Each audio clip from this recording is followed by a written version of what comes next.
Okay, we began the other night in the Orchos Yosher of Rav Chaim Kanievsky the idea of Torah, learning Torah, what Torah is all about.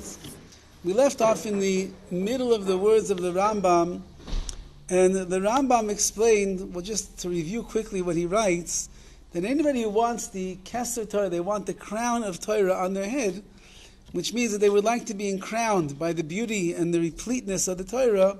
So there are quite a bit that a person has to do in order to earn that. And one of the things that we mention is that a person has to be willing at least to live with the minimum that is needed from the world of Gashmi, from the physical world, if in fact they would have to in order to be able to learn HaKadosh Baruch Hu's Torah. And then he writes, Ein divrei Torah miskayomin b'mishem meram pe'atzma aleim. The Torah cannot be acquired by someone who weakens themselves from its study. And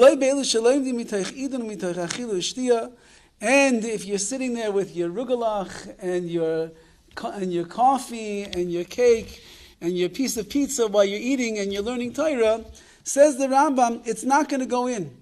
Right? The Chazal tell us that before a person should be mispal, they should daven, that the words of Torah are going to go inside of them.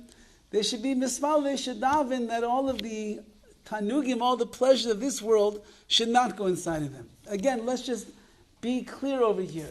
We mentioned the last time that we learned this, and that is that we're not talking about a person becoming an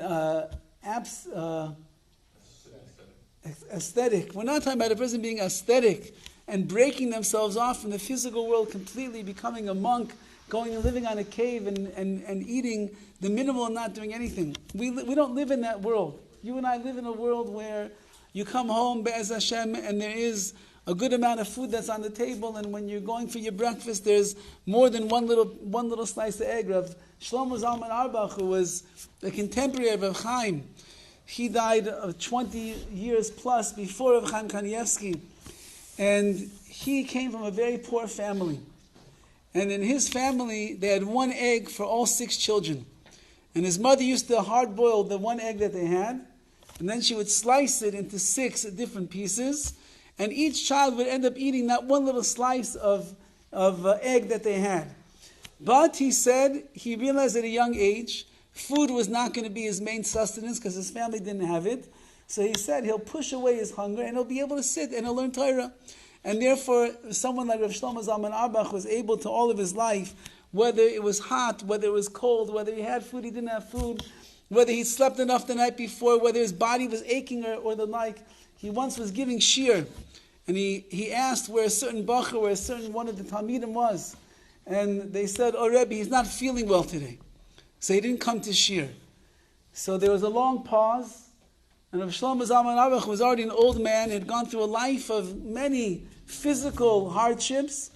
He said, if I would have stayed home every time that I didn't feel good, I never would have gone to learn Torah. Which means it's part of life. And therefore that's what he's saying over here, that if a person is meramped themselves, they weaken themselves from the study, instead they enjoy all of the pleasures while they are learning. Rav Shlomo Shwadron, who was the Rebbe of Rav Pesach Kron, he was once learning, he was a big Talmud Chacham. Besides that, he was an orator and a Magid, and he could tell stories and make everybody laugh and engage them. He was a massive Talmud Chacham, massive, learned hours and hours and hours every day.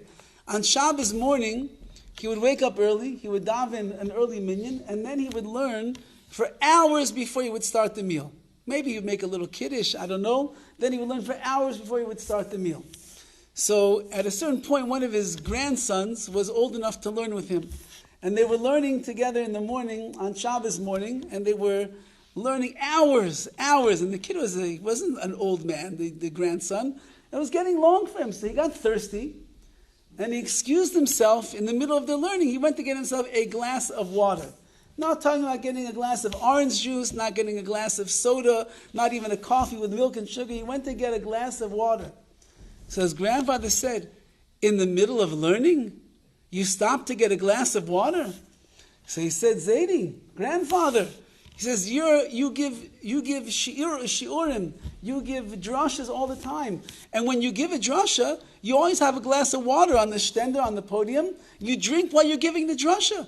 What's wrong if I drink while I'm learning? He said, a drasha, you can drink while you're giving a drasha. When you're learning Torah, how could a person drink? So that's what he's saying over here. He's saying that when a person is learning, okay, halavai, maybe Rabbi Haddad in the back over there is on a zamadrega like this, but us balabatim in Tarzana, California, halavai that we just won't eat every time that we want to eat while we're learning Torah. So he said, the only way that the Torah is going to stick by us is someone that is meimis, they're willing to kill themselves over the Torah, umitzayer gufay tamid, and they're willing to live without the pleasures and the comforts if their body has to go through the aches and the pains in order to learn. I think one of the last pictures of Rabbi Yosef that was ever taken in his life, the man's in the hospital, he's in a hospital bed, he's ailing, he's sick, he's dying, but he's sitting there with the sefer wide open and he's learning. Says the Rambam, these are the words of the Rambam, whether you're in the comfort of a nice air-conditioned Beis HaMidrash, whether you are in the comfort of your own home, whether you're in a hospital bed in a gown and the strength is ebbing away, a person who is dedicated to his learning, so he will learn. And a person should not let sleep envelop their eyes, nor slumber come to their eyelids. A person they have to try to push themselves what they can. Says the Rambam, even though there is a mitzvah to learn during the day and the night. There's a mitzvah to learn Torah during the day and to learn Torah at night. The main wisdom of Torah that a person is going to learn is at the nighttime. Lefikach, therefore, someone who wants to merit the crown of Torah in their life, they should be very careful with all of their nights. They shouldn't even lose one single night of their life.